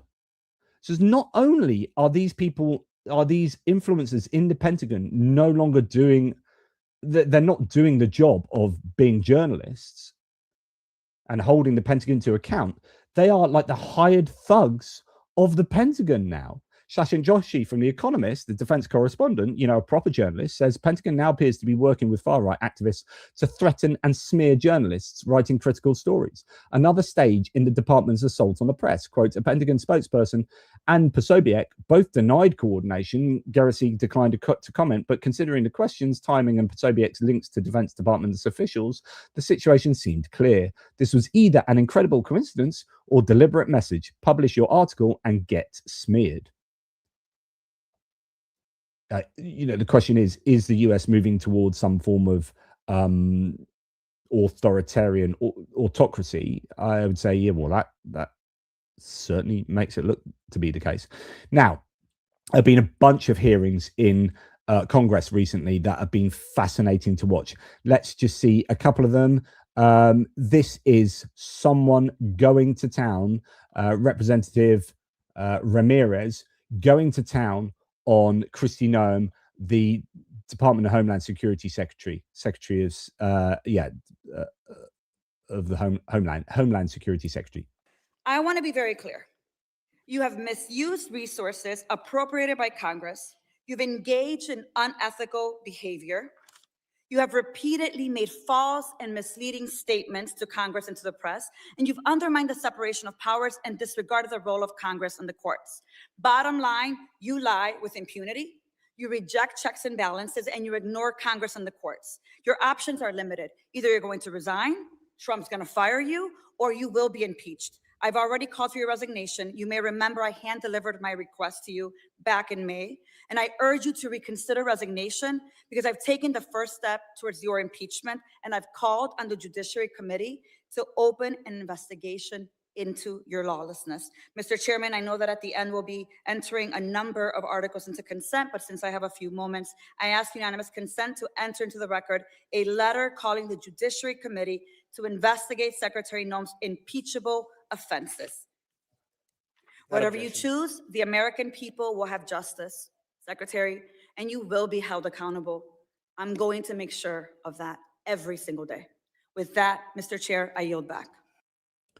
That is absolutely damning. I mean, that's an excoriation of the utmost level there. Just, you've got a choice: resign, get fired by Trump, or get impeached. And by the way, I am impeaching you. I'm starting it. We are investigating you. I mean, some people have her as top of the list of people who will go first, either walk or get fired, or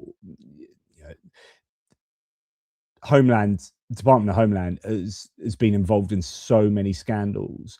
The idea that you've got a 4K camera crew at the bottom of a Chicago apartment building, and then you have people rappelling down the sides, ICE people rappelling down the sides from a Black Hawk helicopter on top. It's clearing everyone out the building. And then 3 weeks later, so it's all recorded. Yeah, we're going to find all these criminal, illegal immigrants. And 3 weeks later, not a single person has been indicted for anything, charged for anything. It's like, what are you doing? Anyway, so I thought that was interesting. So basically, because she was getting such a hard time, she left early and she stormed out of that hearing. After Kristi Noem stormed out of a House hearing early, Representative James Walkinshaw tore into her on the House floor and entered into the record what questions he would have asked her. It's corrupt is the word. That's what I would have liked to ask the secretary about today.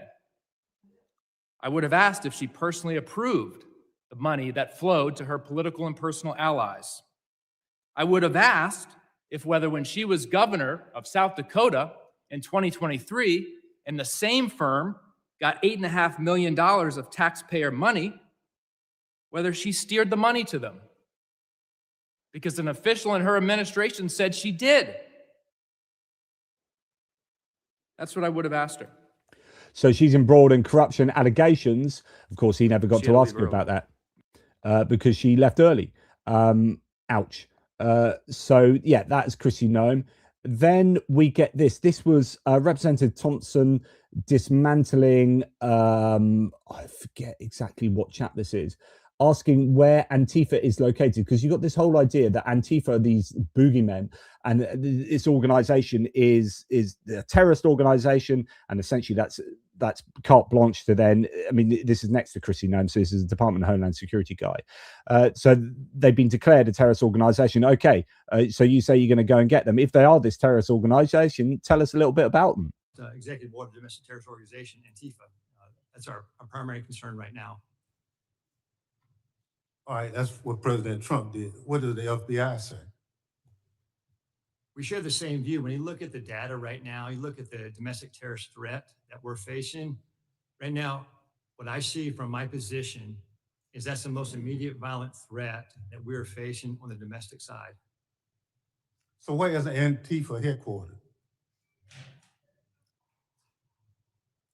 He's just said that Antifa, the biggest violent threat to the US, full stop. The simple question is, okay, if they are, where's their headquarters? This pause is delightful. Headquartered. What we're doing right now with the organization. Where in the United States does Antifa exist? If it's a terrorist organization and you've identified it as number one. We are building out the infrastructure right now. We are building out the infrastructure right now. What does that mean? This is so delightful. So what does that mean? We're trying to get the information. You say Antifa is a terrorist organization.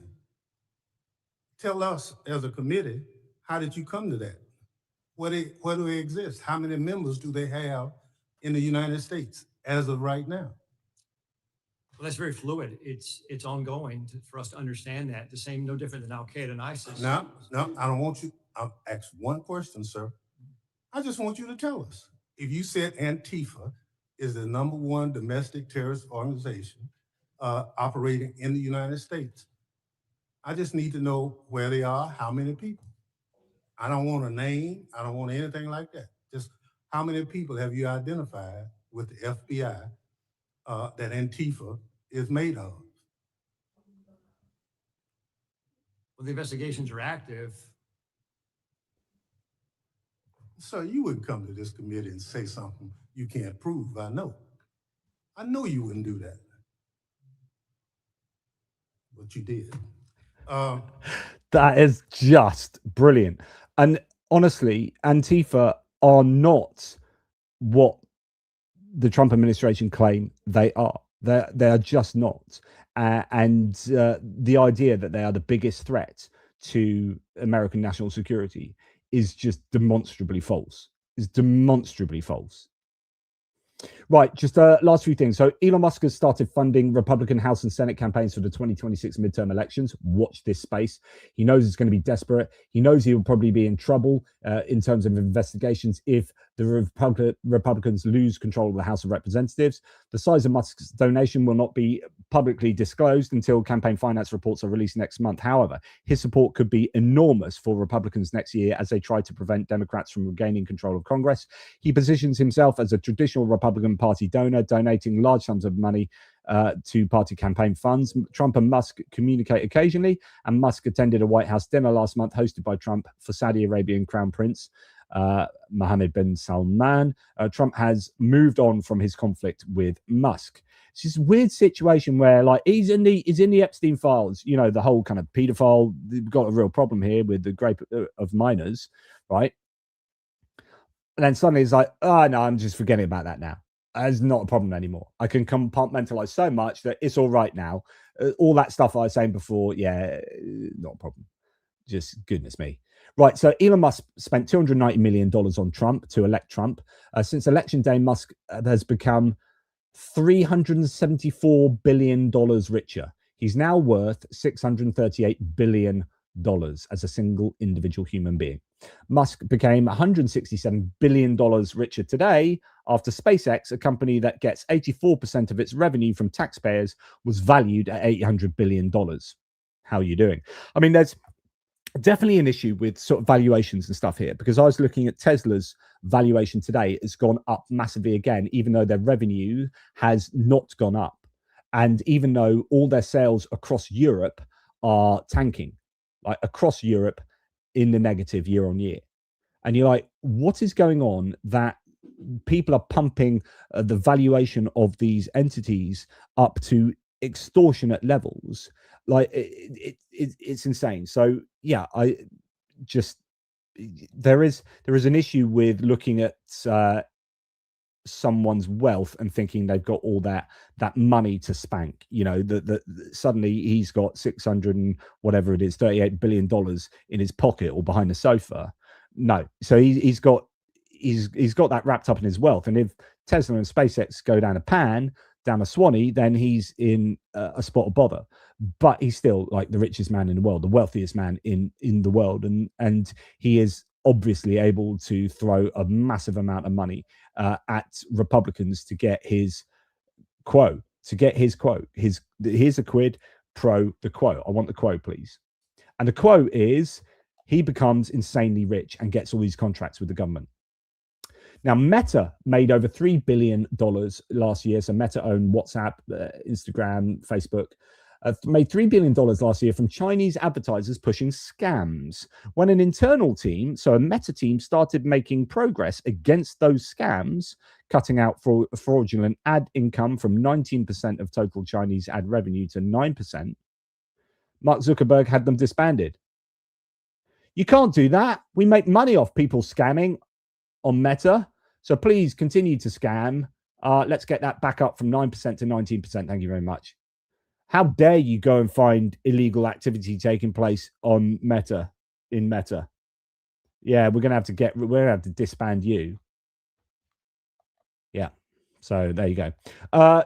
Another thing, I need to look into the provenance of this and the fact check this, but according to Brian Krasenstein, Trump is banning the words woman, female, disability, pollution, racism, inequality, hate speech, Native American, minority, diverse, and 190 other words from government Head Start preschool documents.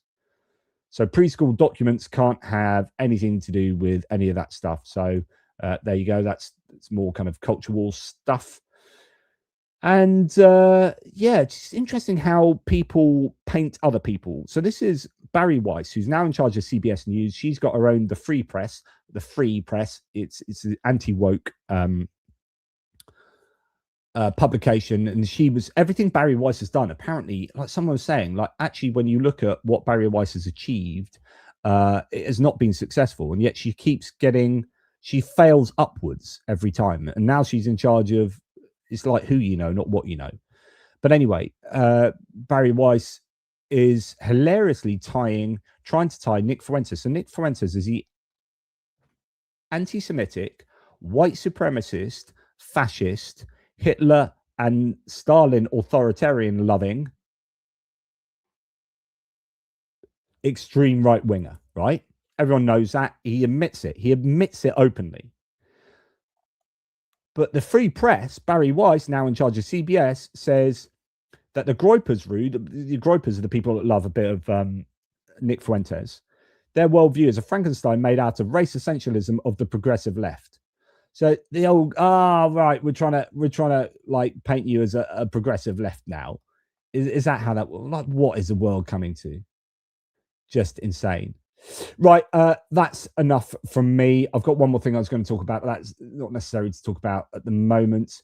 It wasn't really to do with American politics, so I will leave that. Let's just have a little see what you guys have been talking about in the live chat and see if there are any comments that I need to react to. I just want to say, first of all, thanks to Who's Poppin'. You know, suing people is Trump's modus operandi. Yeah, of course I do. That's how he operates his business and calls a lot of mum and pop building firms to go bust in New York. Yeah, so he's done it as a real estate mogul.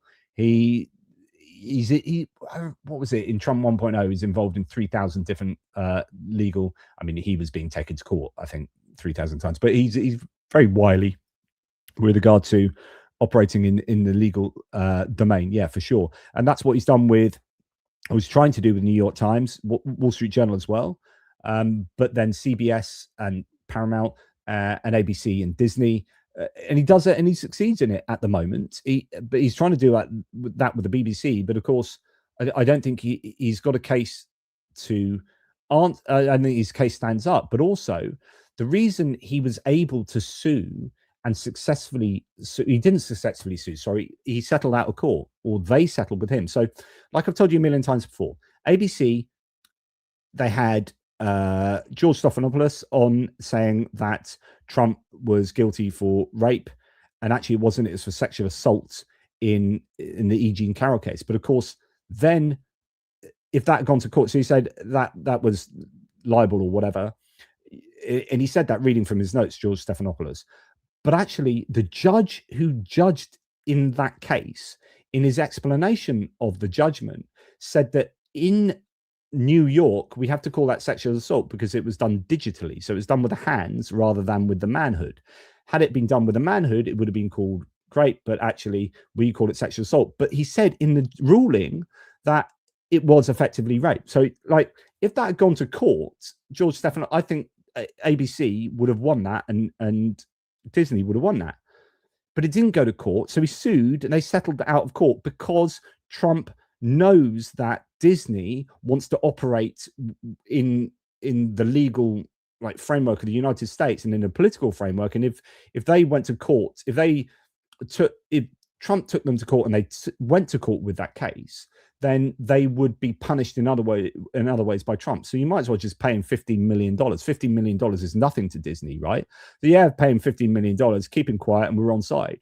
That's not winning that case. But the point is that ABC and therefore Disney have to operate within the United States. So when CBS, the same thing happened, and it was over the Kamala Harris documentary that was edited and he didn't like it, again, he would have lost that court case with CBS 100%.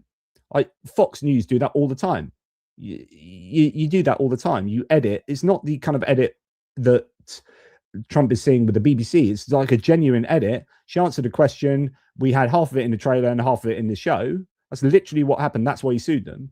It's like, well, you're disingenuously editing. No, we're not. That's what. Anyway, CBS wanted a merger. Well, Paramount, who owned them, wanted to merge with Skydance, and to merge, Brendan Carr from the FCC had to give the permission, and so therefore, if they were going to go to court with that case and challenge Trump's court, challenge his attempt to sue them, then they wouldn't have been able to merge. So they pay him $16 million. That's nothing. We're going to make literally billions in merging. So pay Trump $16 million, right? Then, but when it comes to the BBC doesn't have we don't have anyone that owns us. Okay, we're license fee paid, funded, license fee payer funded.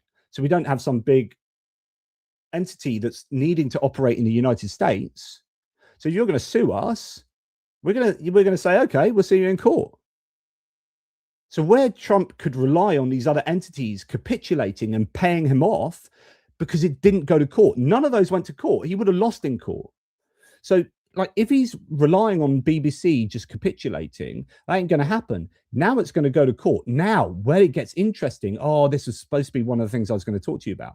It then gets interesting because he is taking the Pulitzer Prize panel to court over something from some years ago.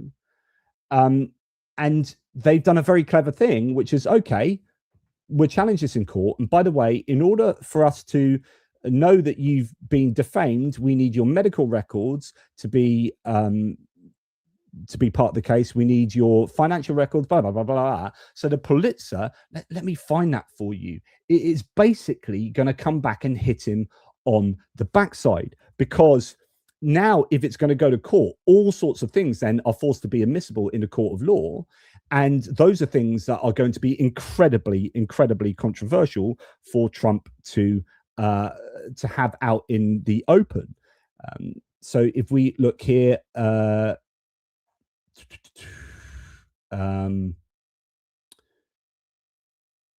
I don't know if I can find that.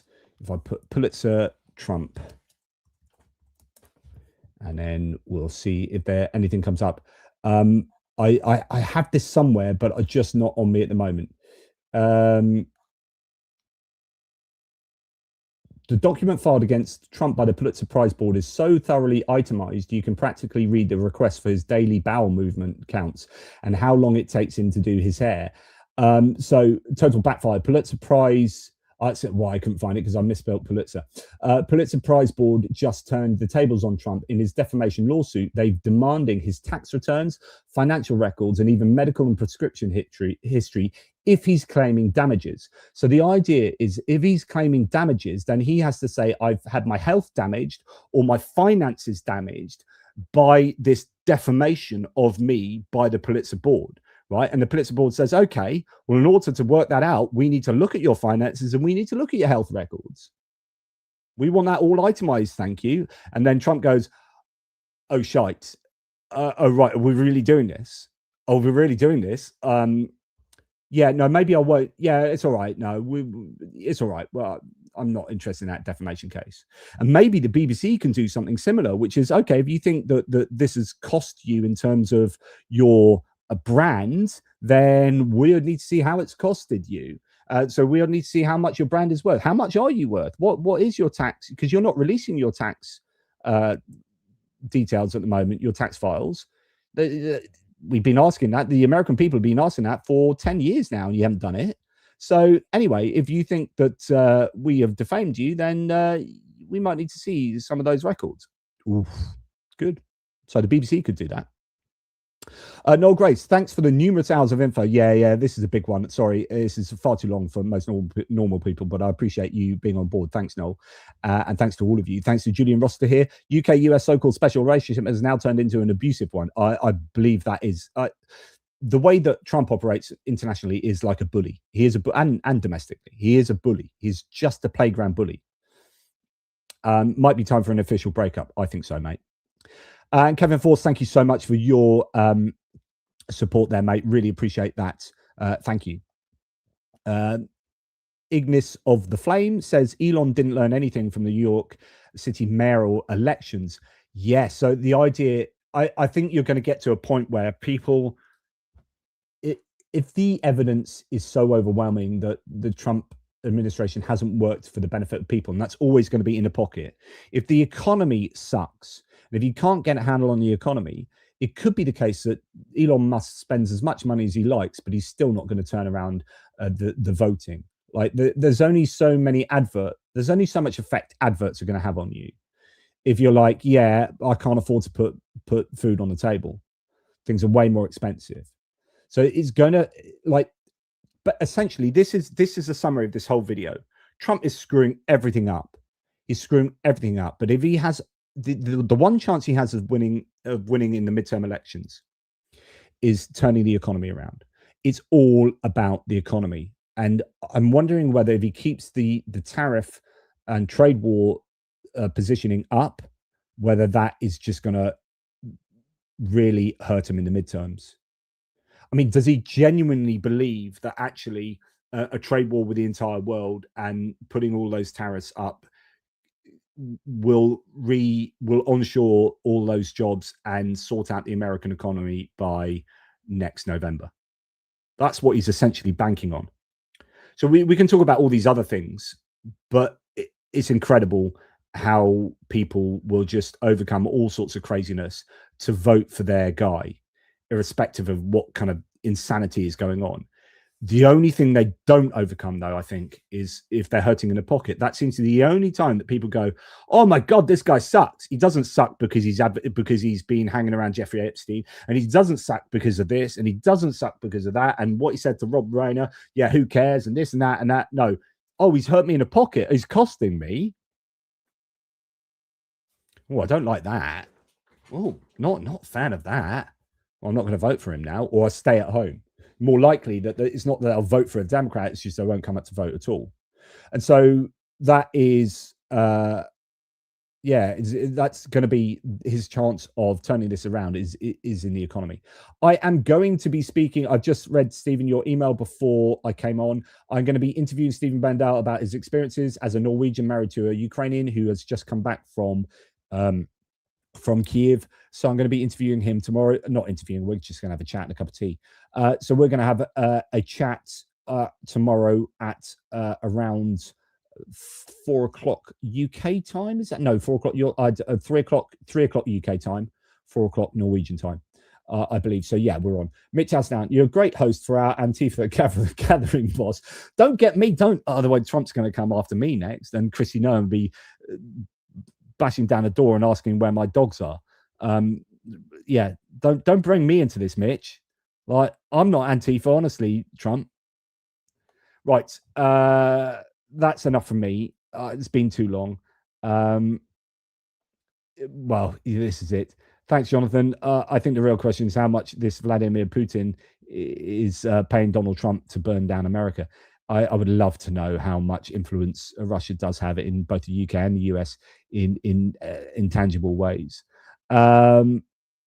So the Wizard of Oz says the larger companies that have absorbed the tariffs in the short term will eventually trickle. They're saying that's coming out now. They're saying that actually you're starting to see from now on, like, no, it's not going to happen now. It's going to be after Christmas. This is a really good comment, by the way, Wizard of Oz, and I should have talked about this earlier. So, and this is really important to get an understanding of what might happen economically.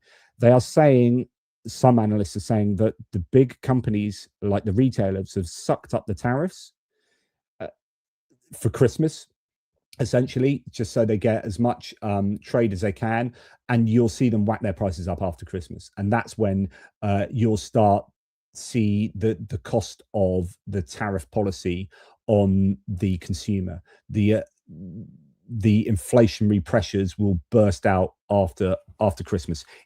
Whether that happens, I don't know, but that's just one of the analyses I've seen, and that's kind of what Wizard of Oz is saying. They'll eventually trickle through in the coming year. While tariffs are in place, the inflation will continue to add up. Yeah, and it just might be an incremental thing. Absolutely. Person impersonator, enough from you? What nonsense, JP? There's never enough from you. That's what I think in my head. However, I think other people have a different interpretation, although there's still enough of you here for me to say thank you very much to you all. I really appreciate it. Look, thank you so much to the mods. Thank you. Please go to atpgeo.com/donate, atpgeo.com/UK petition to look at the petition that Mark from Little Whiskey Shop is running to get UK involvement in the west of Ukraine, to help out there. Thank you to the mods, as I said, and thank you to all of those in the super chat land, such as Mitch Ashdown, Stephen Bendal, Ignis of the Flame, Kevin Forst, Julian Rossiter, Noel Grace, and indeed, who's popping? Who is indeed popping? That is a question I will have to answer on another day. Thank you very much, everybody. Appreciate you. Take care. Toodle pips.